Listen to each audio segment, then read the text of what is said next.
আজ প্রয়াণ দিবস এবং কালীপ্রসন্ন সিংহ টেকচাঁদ ঠাকুরের আজকে প্রয়াণ দিবস। কারণ আমাদের চলার পথে এই ধরনের মানুষকে আমরা স্মরণ করি তাদের কৃতকর্মের জন্য।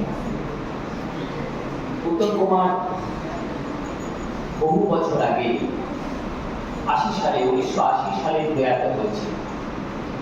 বুঝতেই পারছেন, আর 2026 সাল 46 বছর আগে প্রয়াত হয়েছে, অথচ তিনি আজও আমাদের কাছে মহানায়ক হয়ে রয়েছে। আজ তার প্রয়াণ দিবস, তাকে শ্রদ্ধা। আর কালীপ্রসন্ন সিংহ 1870 সালে প্রয়াত হয়েছিলেন।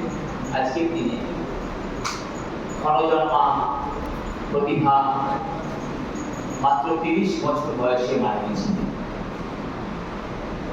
ভাবতে পারছেন, সেই সময় ব্যাসদেবের মহাভারত কাব্য অনুবাদ করে ফেলেছিলেন।